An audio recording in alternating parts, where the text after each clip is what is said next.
Communications Officer of the NDC, lawyer Sammy Gyamfi, who is here in flesh and blood.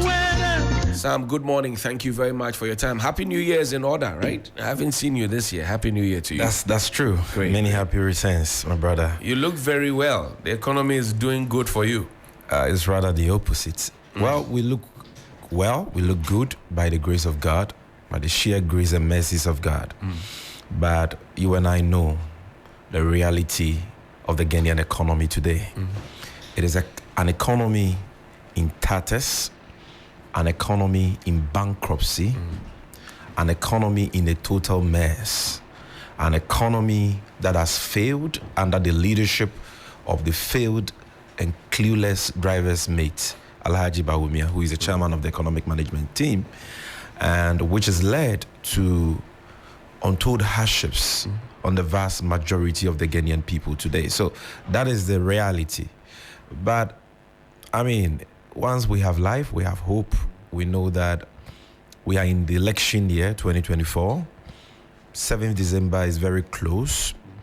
We have hope that that day will eventually come, and the people of this country will have another opportunity to pass their verdict on this corrupt, insensitive, inept, nepotistic Akufo-Addo Bawumia MPP government, and elect a new leader, a new party that has this country at heart, that has a proven track record that we can trust.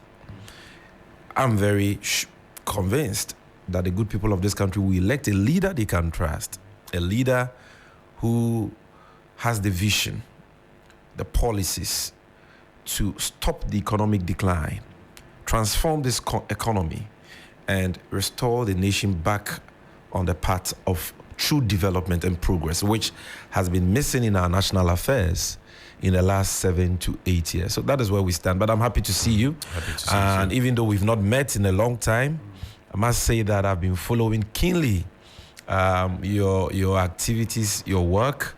And I salute you for your patriotism, Thank for you your very courage, much. I'm grateful. and for all you do for God and country. I'm grateful. You are a blessing to this country. Thank you. And it is my hope that we can get many voices like you who speak truth to power, be it NDC, MPP, CPP, call it whatever, who speak truth to institutions of state, hold duty bearers accountable, and provide accurate information for the education and information of the Ghanaian people. That is what you have been at all these years since I've known you. Right. From TV3 to here, which you have transformed, working together with your team. This is the best studio you can find. Exactly, the best studio. I have been to studios all around the world, not only in Ghana, all around the world. I've never seen any beautiful studio like Thank this. you. But Thank you. the success of this program is not just about the beauty of your studio. It has to do with the quality content you feed your audience. And let me salute you and the solid team. This is the real solid team. Thank you very much. Not the so-called solid economic management team who have now gone AWOL because they have proven to be empty barrels, totally clueless about economic management, and have plunged us into the mess and the suffering we find ourselves in today. You've been talking tough. We will jail people when we come. We will do this. This is wrong. This is a sin to the people of Ghana and all of that. Why did you just wake up one day, invite the press, and start talking tough? I'm sure you're referring to the press conference That's we had right. on Monday. You see, one of the principles that underline the 1992 Constitution that we have promulgated for ourselves as a people is a principle of probity and accountability. One, we elect leaders every 4 years, and we entrust them with our mandate to manage the affairs of this country, to govern this country. We do so in the hope that they will truly serve us and that they will apply the resources of state judiciously for the benefit of the people and in line with the laws of this country. And that is why the president, even after he's elected, does not assume the reins of power until he is sworn in. The oath he swears is very, very imperative, because he swears to uphold the constitution and the laws of this country. And that, for me, is very, very important in leadership and in service to country. But unfortunately, that is what has been missing in the last 7 to 8 years. Why do you say that? Under the Kufuor Bawumia government. Why do you say that? Because since they took office, it's been one case of corruption to the other. Never in the history of Ghana have we seen such wanton abuse of the public purse. Have we seen several cases of naked thievery which have occasioned the country huge financial losses. This is taxpayers' money, meager resources of state, which could have been used for productive investments, useful ventures for the benefit of the people, gone down the drain. Had, taxpayers' money lost to corruption, lost to greed, lost to selfishness. That is the biggest bane of the Ghanaian people today.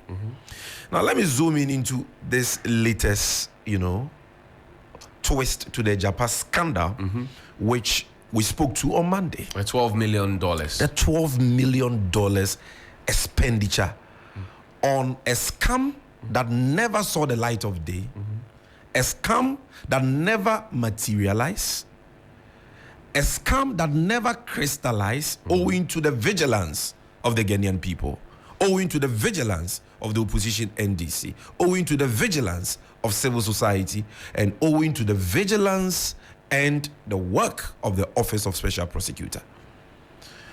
Now, this is not the creation of Sammy Gyamfi or Johnny Hughes. Sometime last week, we're all watching proceedings of the Public Accounts Committee of Parliament. That's right.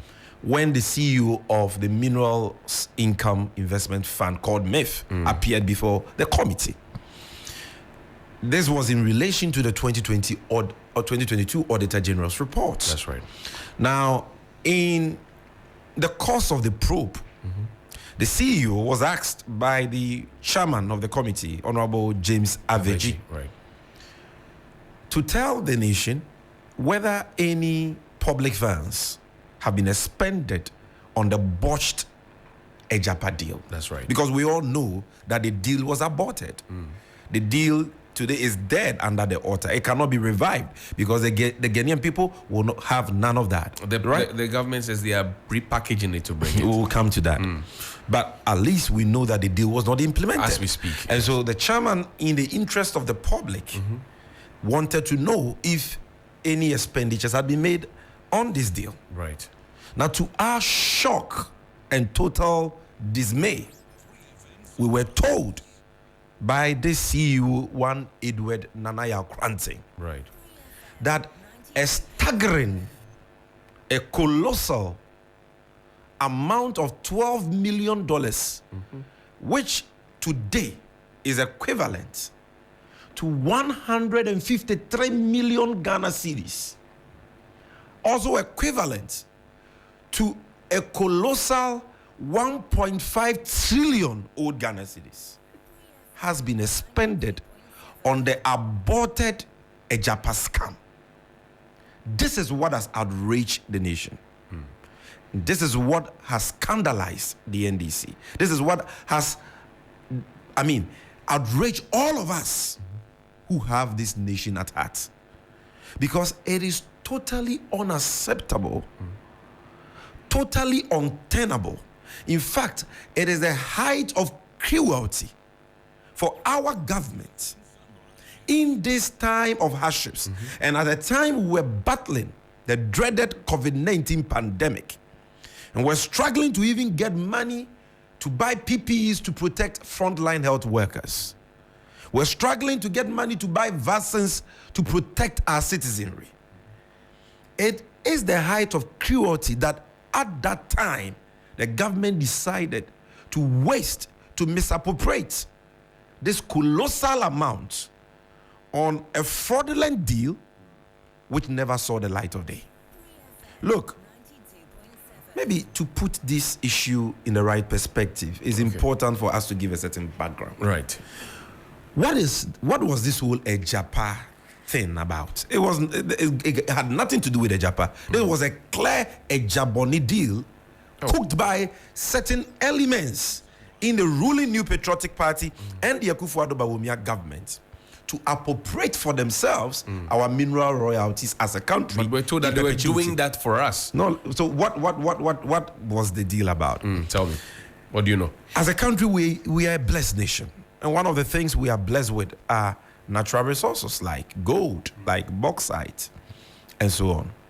Now, we've given these mineral resources to various companies to exploit. So you have the gold fields, you have the Newmonts, and so on and so forth, who exploit. I mean, they mine. You know, these mineral resources we're endowed with. They have been given the requisite mining leases to do that. And when they mine and they sell and they get the money, they are enjoined by law and the agreements we have signed with them to pay mineral royalties, or what is called the carried interest of the republic for us. So the people of Ghana, represented by our government, have a stake in the revenues. Right. Now, these revenues are supposed to be used for developmental projects for the benefit of the people of this country. And so since Ghana became Ghana, governments come, governments go. What they do is that whatever mineral resources that accrues to the nation under their tenure is what they collect, invest, or use for the benefit of the people.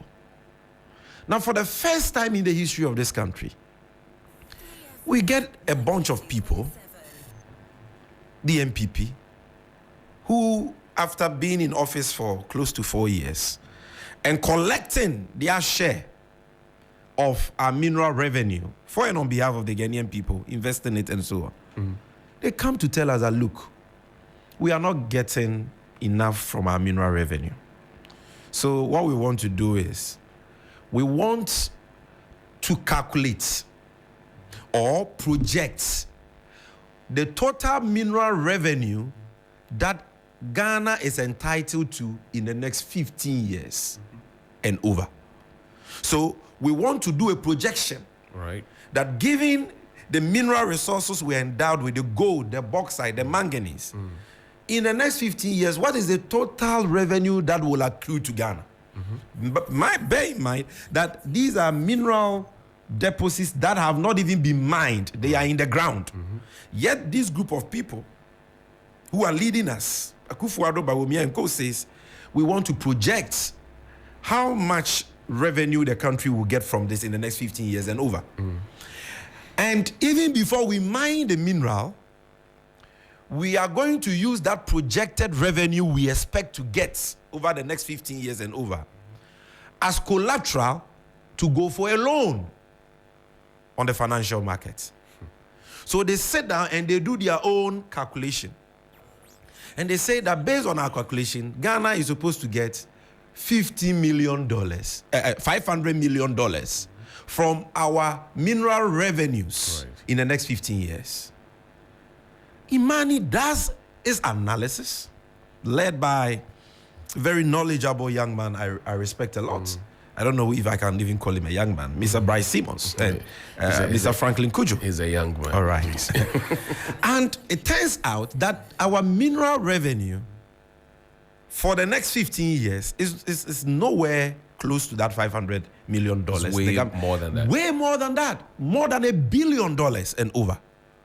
More than $1 billion and over. So clearly, right away, you could see that they had undervalued our mineral revenue so that they could shortchange the country, so that they could rip us off.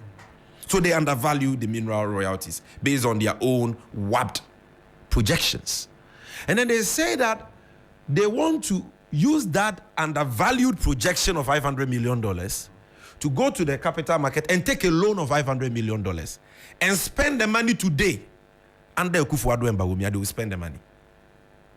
So that even after them, when successive governments come and we mine our gold, bauxite, and so on, and we get revenue, and these governments are supposed to use it to implement their vision for the country, for the people to see development and progress and all that, they will not be able to do so. These successive governments will have to collect the mineral revenues and use that to pay the loan Akufo-Addo and Bawumia took and spent in their time. But they also suggest that your government also wanted to do something like Ejapa, but it's just the nomenclature that changed. Total lie. You never thought of anything? That never came up. Total lie.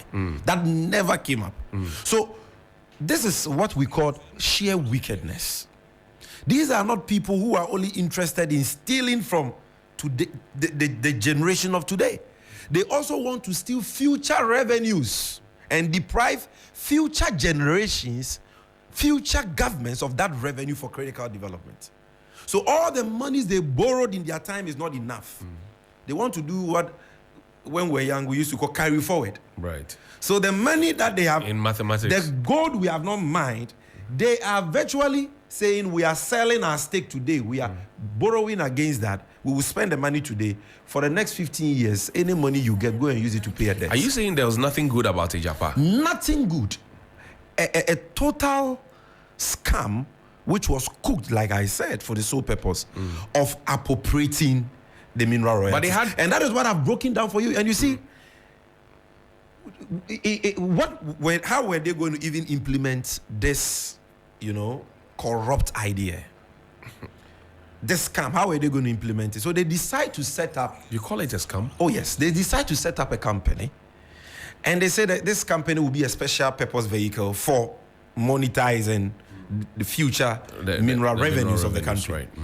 And bear in mind, this Ejapa first featured in the records of Ghana at the Registrar General when a gentleman who happens to be the cousin of President Akufo-Addo, Gabi Ochredako, decided to register a company as a radio station, his own radio station.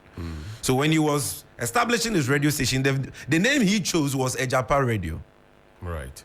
Then somehow he dropped Ejapa and went for Asase Radio. Then our government decides to pick this name Ejapa. They say we are registering a company, but the company is registered in a tax haven. You understand? I mean, a place where there is no transparency, a place where you cannot track the business of the company. So we will register the company there, and then we will list the company on the London Stock Exchange, so that they, the ones who have money and have stored monies in their bedrooms, like we saw in the case of Cecilia Adapa, will turn around and go and buy shares in this so-called scam. It was not going to be open Ejapa for everybody to buy. But if it was open, those who had the money, right, were the ones who were going to buy. And you and I don't have the money. The ordinary Ghanaian on the street doesn't have the money. They have the monies stashed in their bedrooms. So they were. You don't know that for a fact. Oh, at least the we saw. I mean, the case of Cecilia Adapa. Okay, now this was what they planned. So this was total state capture, a total agenda to capture the mineral royalties of this country, and that is why the NDC said, "No way, we will not agree to this." That is why we stood with the people of this country, and every step of the way we opposed it. When the deal came before Parliament, we voted against it. Our presidential candidate at the time, and inshallah, the incoming president of the Republic of Ghana, His Excellency John Dramani Mahama, the nation builder, promised at the time that if he had won the 2020 election, he would have abrogated the deal. The NPP never listened.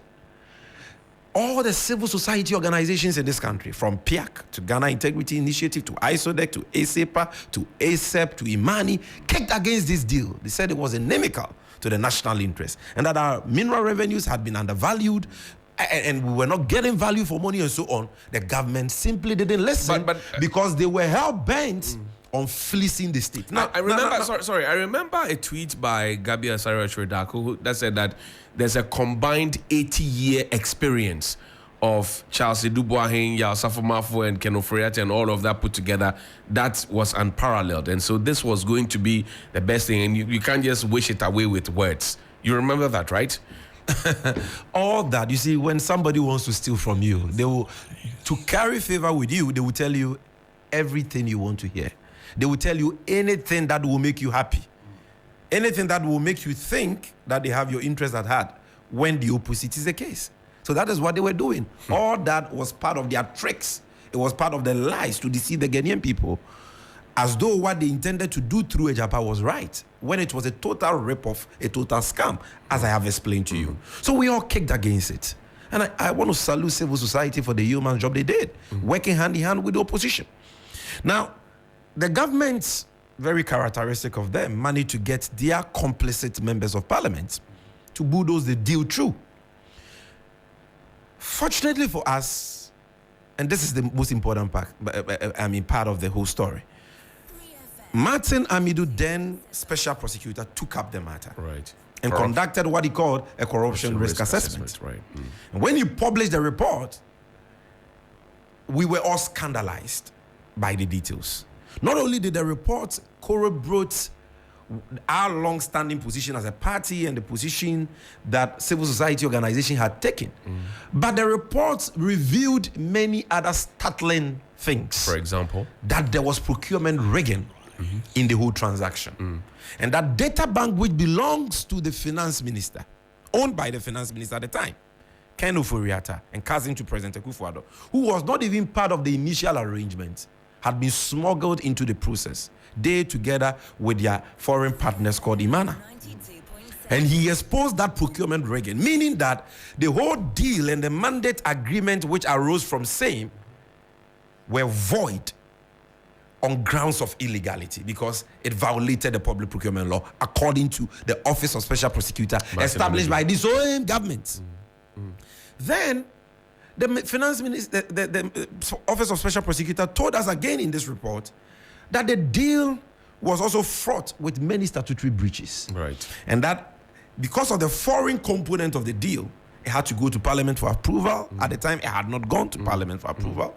He cited breaches of the Public Financial Management Act and the Constitution of Ghana, and said because of the opacity surrounding this company called Ejapa, which was supposed to operate from a tax haven, he raised serious issues about potential money laundering and said that this deal was bad for the country and must be aborted.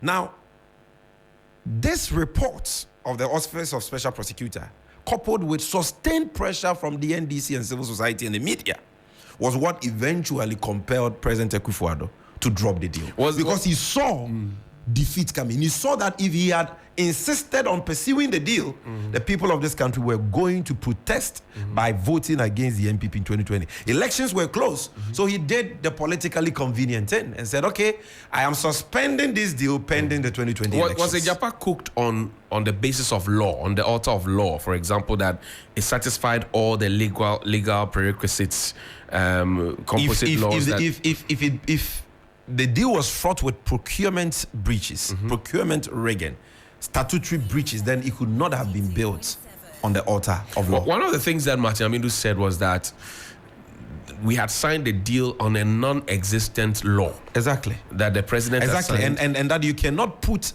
something on nothing and expect it to stand, like the lawyers will say. But why? So, because we had transaction advisors who were paid to guide us on every step of the way. The recruitment or the engagement of the transaction advisors itself was fraught with illegalities.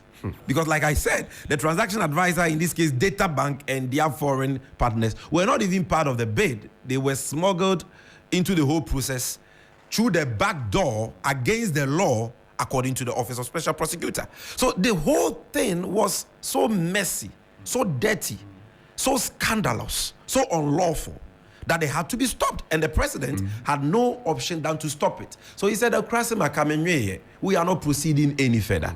And like that can say, so if the deal didn't come on, why then must our government spend $12 million, equivalent to 1.5 trillion old Ghana cedis, on a deal which never came to pass, a deal which never got implemented, a deal which was aborted. Why? What did you spend the money on? They say that they spend the money on consultancy fees. Right.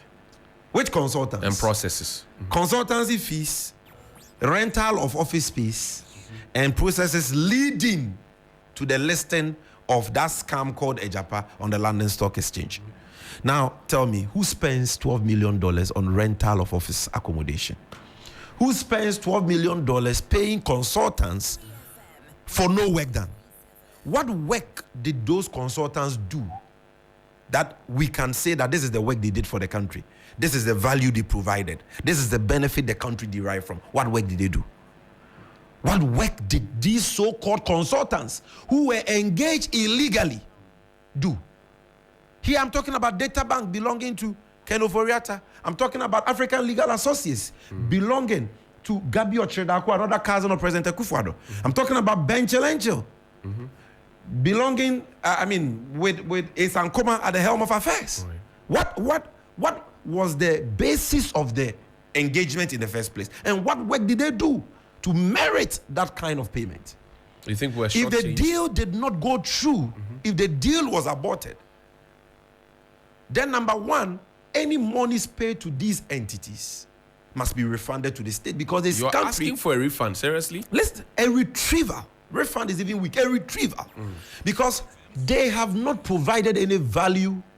They have not provided any service of benefit to the country, because the deal did not materialize.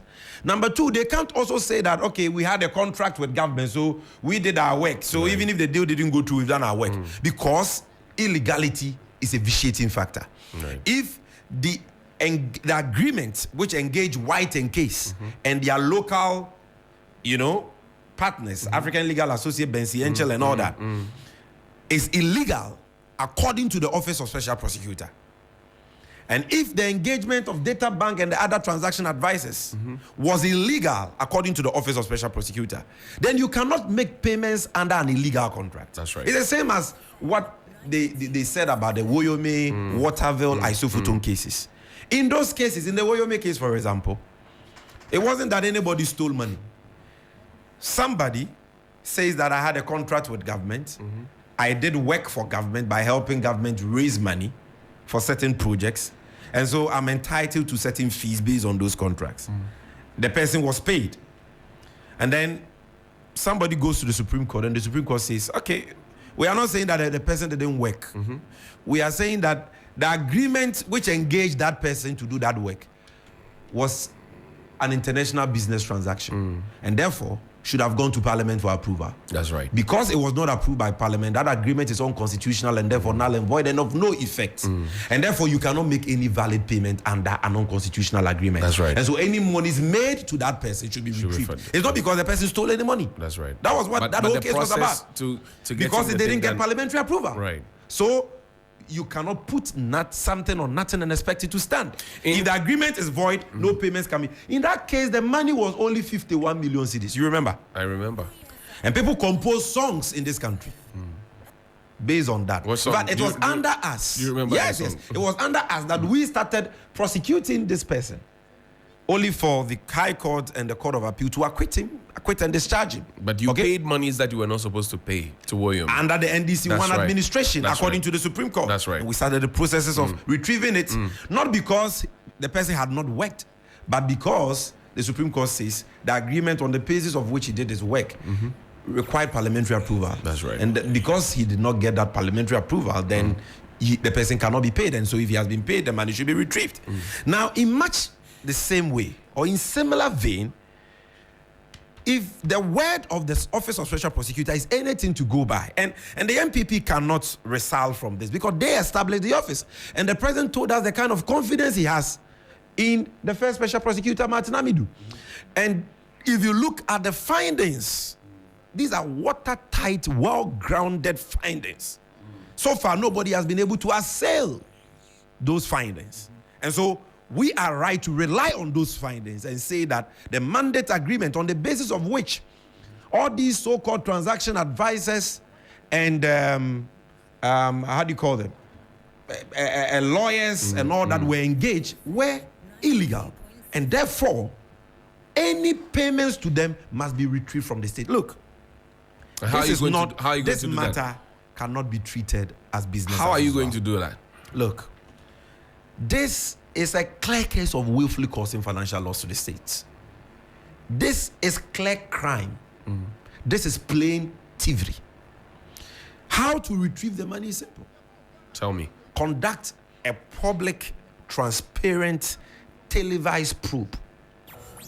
Let the CEO of MIF come and give us a detailed breakdown of what they spent this $12 million, equivalent to 153 million cedis and 1.50 trillion Ghana cedis on.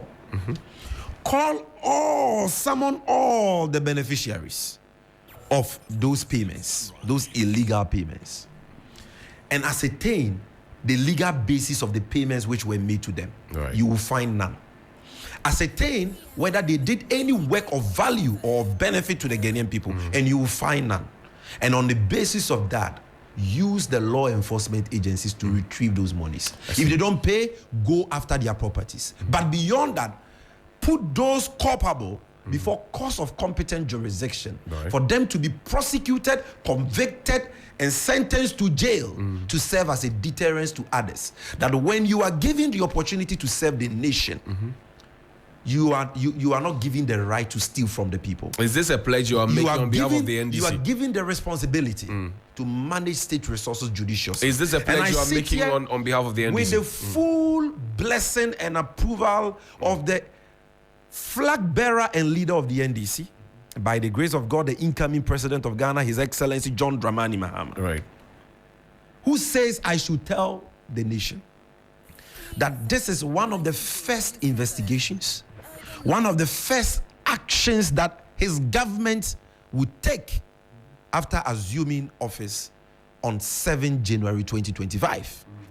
And we are very optimistic that Ghanaians will give us the opportunity. There is no way we can get justice under Jack Toronto's younger brother. There is no way we can get justice and accountability under President Akufo-Addo or the NPP or Alhaji Bawumia.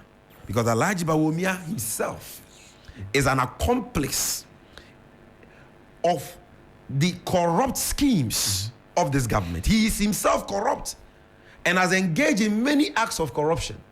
And but you don't have proof. You have proof. We have proof, and I'll talk about that. And we must answer for those corrupt acts himself. So that person, who himself is supposed to be prosecuted for his role in orchestrating the stinky PDS deal, which according to the IEA occasioned a financial loss of $2 billion to the state, and so on. That person cannot lead this fight against corruption. His hands are dirty. Again, he is a puppet of a corrupt president. And he is only coming to cover up their ills and to shield them from post-government accountability. Our surest bets of getting probity, accountability, transparent investigations that will lead to retrievals of these state resources that have gone into the wrong accounts, wrong pockets. Our surest bet of seeing prosecutions and punishments lies in voting for the incorruptible, visionary, experienced, trustworthy nation builder, His Excellency John Dramani Mahama. Sammy, let me ask you this question. In the corruption risk assessment that Martin Amidu did, he also called the president the mother serpent of all corruption. Yeah. Some say he was not fair to the president by labeling him like that. You know, because if the president had confidence in you to make you special prosecutor, he had a lot of confidence. You come back and you call him literally a thief. I mean, how do you do that? You see, even though Martin Amidu was appointed by President Akufo-Addo as special prosecutor, he understood clearly that his fidelity was to the people of Ghana and the Constitution, and not to the president as an individual. And so the fact that he was appointed by the president did not stop him, rightly so, from exposing the president when he sought to use his position of power and influence to interfere in the investigations.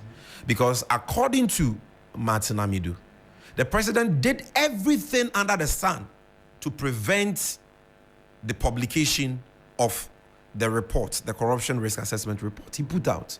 He did everything under the sun to frustrate the investigations. In fact, according to Martin Amidu, at some point his life was even under threat. His life was even under threat.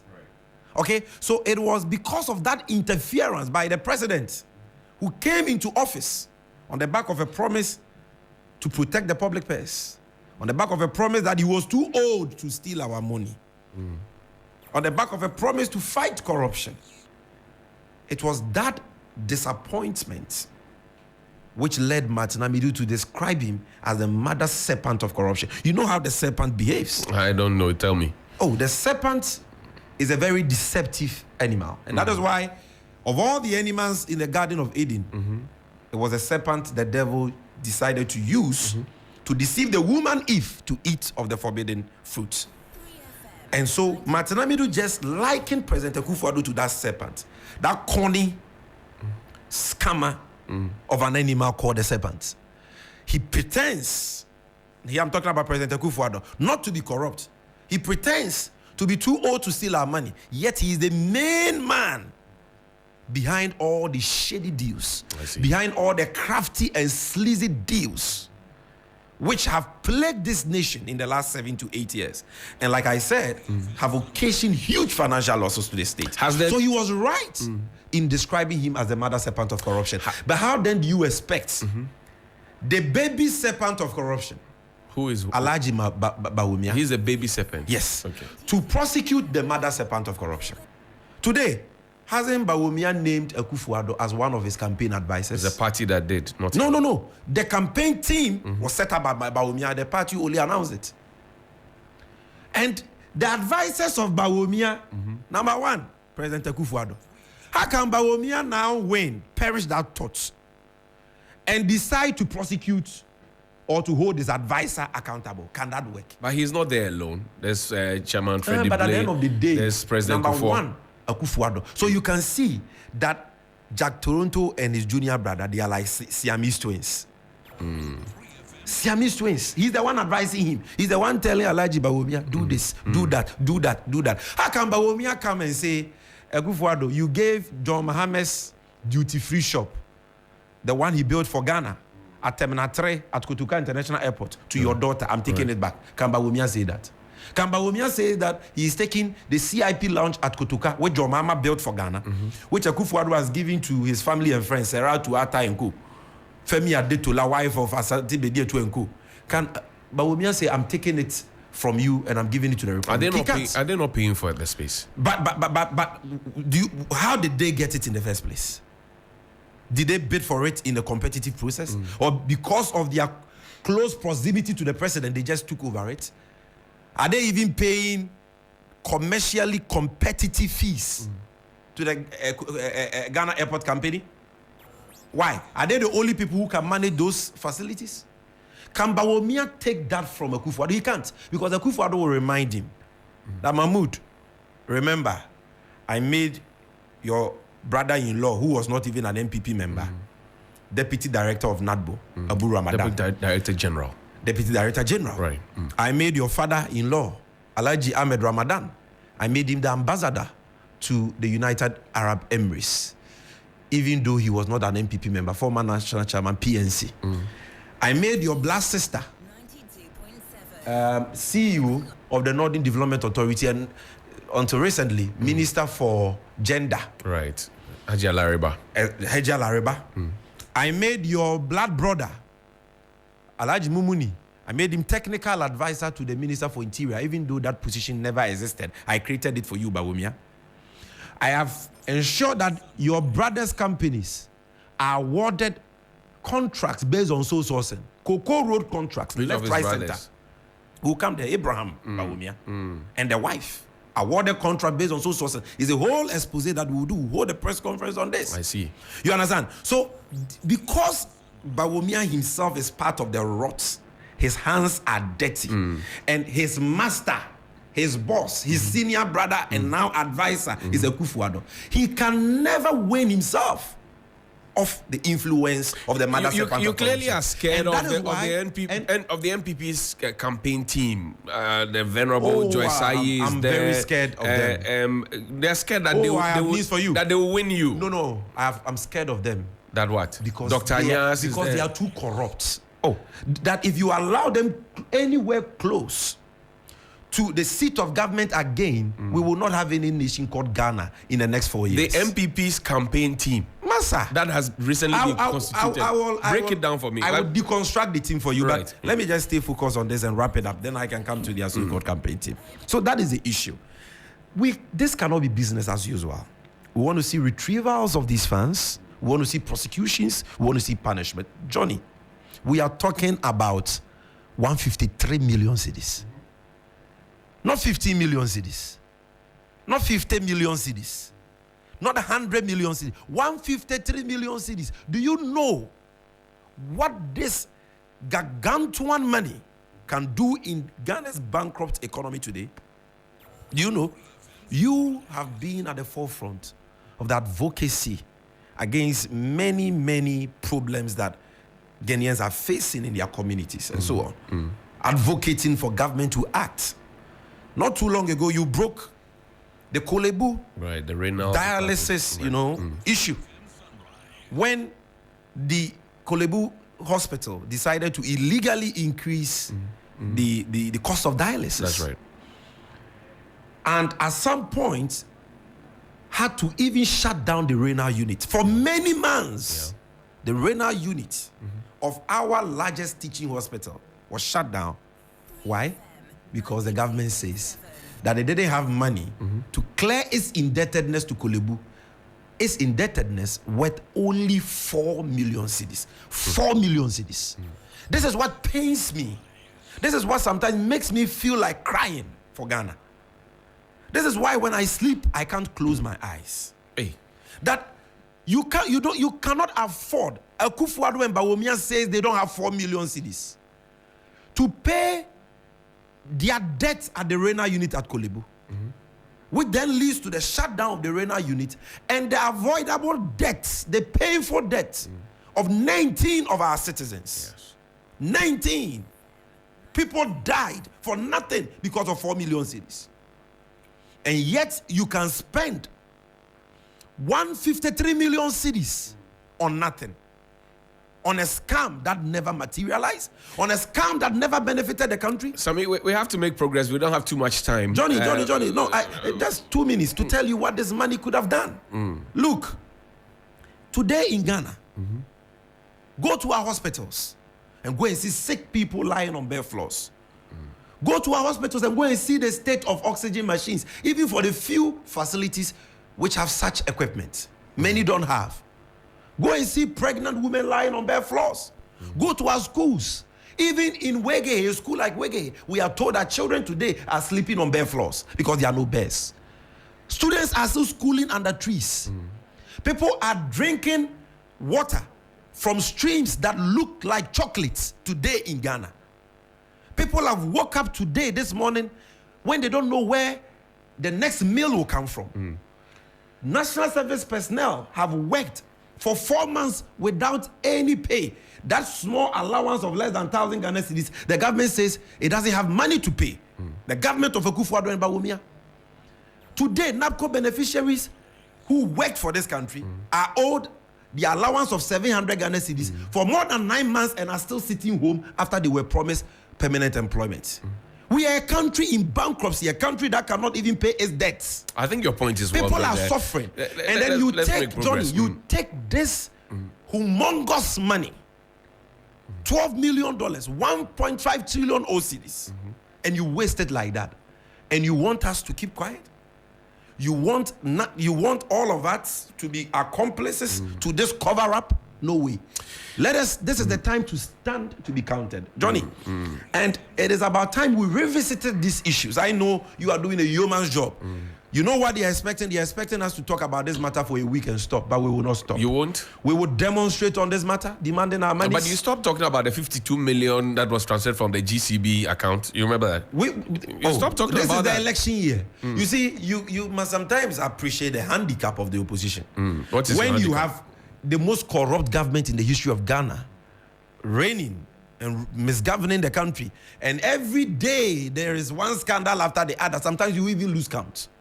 And you don't know which one to talk about.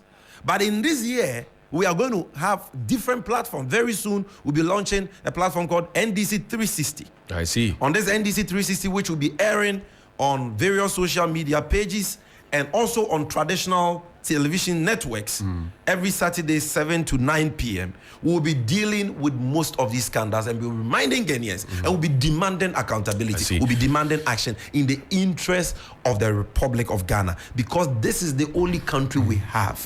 We don't have any country aside Ghana. We are Ghanaians first before being NDC or MPP or CPP. Our loyalty should be to Ghana. And that is why we must all stand up and be counted. We must all speak up against this naked thievery called Ejapa. And we must demand for refunds. We must demand for prosecutions. We must demand for investigations and so on. Okay. Because until we do that, President Akufo-Addo, Alhaji Bawumia, and the ruling MPP, this corrupt bunch of people, let's spend the last 6 minutes, 3 minutes apiece for each. One, the MPP's campaign team. And yesterday, Dennis Miracles Abuaji was calling out. He's the spokesperson for the campaign. He said, look, you need to also bring your team, because literally you seem to be missing. So which one do you want me to answer first? What do you say? What do you say to the team? The team they say they are formidable. They are coming for you and there's nothing you can do about it. What do you say? They had a campaign team for the Aseno by-election. You recall I was the manager for the NDC's campaign in Aseno. I remember. All these people, they were in Aseno. From their national chairman to general secretary to their national organizer. Everybody was there. All of them, they came. They came them with bags of money. That is all they had. It came with cutlasses, with warranting boots, with weedy size. Tracks of them. They still lost miserably. Their time is up. Ghanaians are tired of their economic mismanagement. Ghanaians are tired of the economic hardships. Ghanaians are tired of the economic collapse we have seen under them. Ghanaians are tired of the corruption and the stealing. We now know them for who they are. Ghanaians know them. The skills are off. Ghanaians can now see through their shenanigans. They can now see through all that pintimamento. So they know that they have big titles, but they are empty barrels. They have nothing good to offer this country. What didn't they say in 2016? What is the reality today? So they have nothing to offer. The Venerable Kufuor is there. Akufo-Addo is there. Freddie Blaze is there. Joyce Ayi is there. Elizabeth Ohini. They still lost. That is the latest election we had, and that is why I'm using that as the reference point. That all of them came and there, did a rally and danced and said a lot of things. The people voted again. He is even the reason why they lost. Oh, he is even the reason why. Didn't you hear the gaffe he committed on that platform? You didn't listen. So listen, these people, their time is up. Look, you can see that this is a very obese team. Oh. Composed by a person who claims that he can run Ghana with 50 ministers. Yet his campaign team alone is more than 100 people. What they have announced are just the leaders. The team members have not even been announced. So this is a party which still believes in obesity, waste. Because they are in power. Everybody wants to chop some. A campaign with over 20 senior A's, so-called senior A's. What is their job? A complete waste. They are going to use it as an avenue to misappropriate public funds, because this their entire campaign is going to be prosecuted by Bawumia with money he has made through his phony digitalization schemes. They are going to use monies, public resources for their campaign. That is what. So they are scrambling over themselves to steal. And that is why they have named this obese, this elephantine size campaign team. The second thing about this, their campaign team. The second thing about this, their campaign team, is that it's being headed by people who have failed in the tax they were given to manage. Go and check the financial reports of STC under the leadership of Nana Komia. Go and check the Auditor General's report. I just check it when you leave here. Check the 2022 Auditor General reports. STC has been making huge losses under the leadership of Nana Komia. This man, what does he have to offer? What credibility does he have? Was he not the one who promised that the MPP will build 350 secondary schools in 2016? 2020, 4 more to do more. Was it not Nana Komia who promised that they were going to pay people's rent for them? Aguzi said. people bereft of credibility. I can take them one by one and discuss them, but we don't have time for that. So they have nothing good to offer. A very wasteful, obese team, discredited. They have set up the team so that a lot of people can. You see, John Boadu and all the rest, they want them to get something small to eat. The campaign money they brought to Ascend of it landed in their pockets. Those 200 Ghana citizens from Bank of Ghana. That is what will happen. They will chop the money because they themselves they don't believe that Bawumia can win. They don't. They don't believe that. You think that Kwaku Kwarteng believes that they can win? If he believes that, why will he reject a ministerial position? Are you a free who rejected a ministerial position? Meaning he doesn't even believe that this government, which Bawumia says he is coming to build on their record and so on.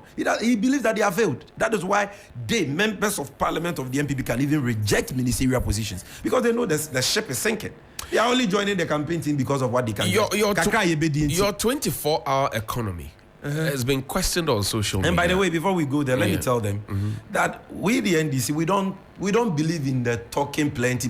When we went to Ascend of, did you hear of a large campaign team? But we won and we won't resign. But will you have a campaign team? We will have a campaign team. And at the right time, the flag bearer, in conjunction with the leadership of the party, will put that out. Right. But it is not going to be like these teams they have set up with overlaps. And I mean, you even look at the whole organogram, it doesn't make sense. It's not going to be like that.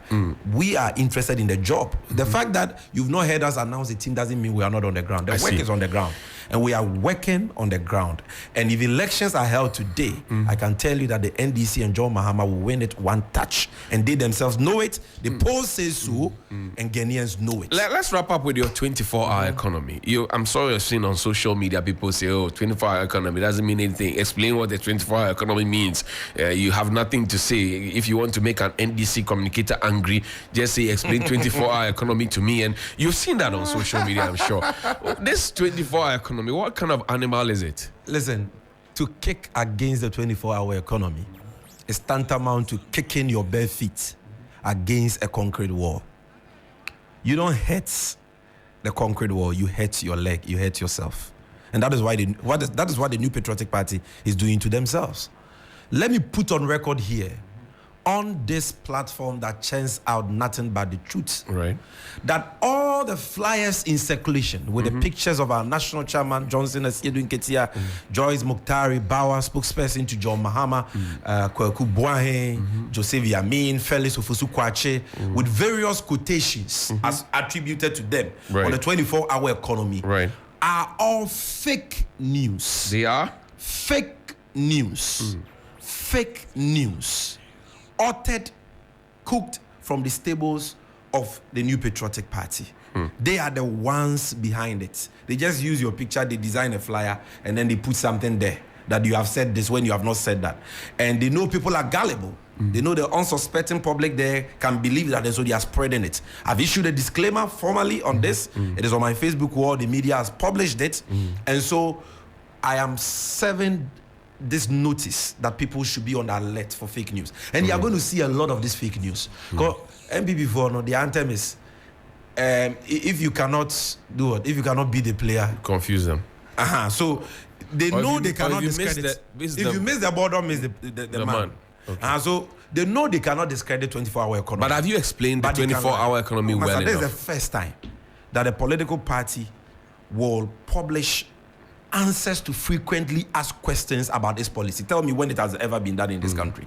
And if you look at our FAQs, it answers most of the issues, the legitimate questions that people have about the policy. And we have said that this 24-hour economy, what is it all about? We're saying that it is about a deliberate strategy by the government to create an enabling environment and provide the necessary incentives for private businesses and certain critical state institutions to be able to operate 24/7 round the clock in 3 shifts of 8 hours each for the purpose of transforming Ghana into an import substitution export-led economy, for the purpose of enhancing public services for the people of this country, and for the purpose, more importantly, of creating decent, sustainable, well-paying jobs. That is what it's about. number one, a deliberate government strategy. Right. We are not going to leave it to chance.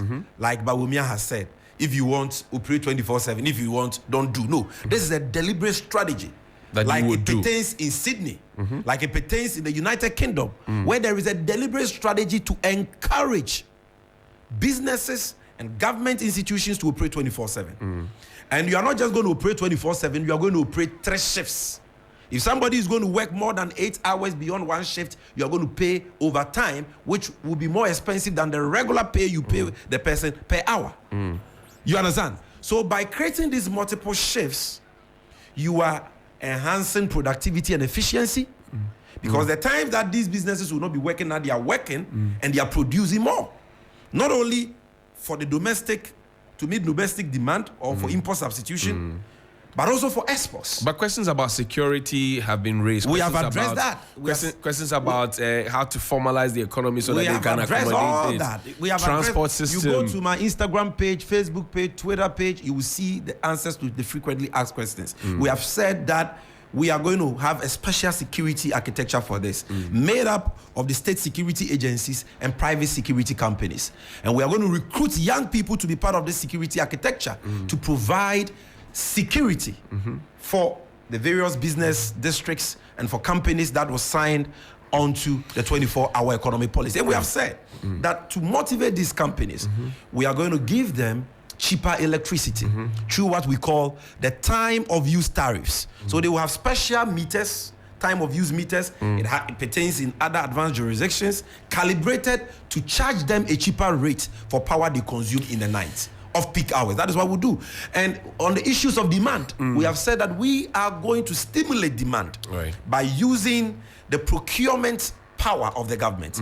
Government is the biggest spender in the economy. So if government decides to patronize made in Ghana goods, to patronize the services and the goods of businesses operating 24/7, they will have a market to run 24/7 and employ more Dr. people. Baumia says This it's is a common bad sense. idea. Why would that he you say- don't understand, why would because he- it's already happening. It's 24-hour economy is As I already speak to happening. you today, do we have time of use tariffs in Ghana? Answer. Do we have time of use tariffs I'm in not Ghana? Dr. Baumia. No, but do we have time of use tariffs in Ghana? Do we have time of use tariffs in Ghana? So clearly you can see that this is a liar talking. You believe him at your own peril. He doesn't know what he's talking about. Does Ghana today have a 24-hour economy strategy? We don't. Why is it that the UK has a 24-hour economy strategy? Why didn't the UK say that in UK businesses run 24 hours already, so we don't need a 24-hour economy? Why do they have a night tube? Do you know the amount of money the night tube gives the economy of London and UK alone? So these are people who are totally clueless about the 24-hour economy and job creation. Tell me, one. The guy read a 73-page show. Right, Dr. Baumia. A page speech at the Circus, that comedy show they organized at UPSA a few weeks ago. Come on, be kind. It was a comedy show. Tell me one policy he announced for job creation. One. Tell me. And let's close.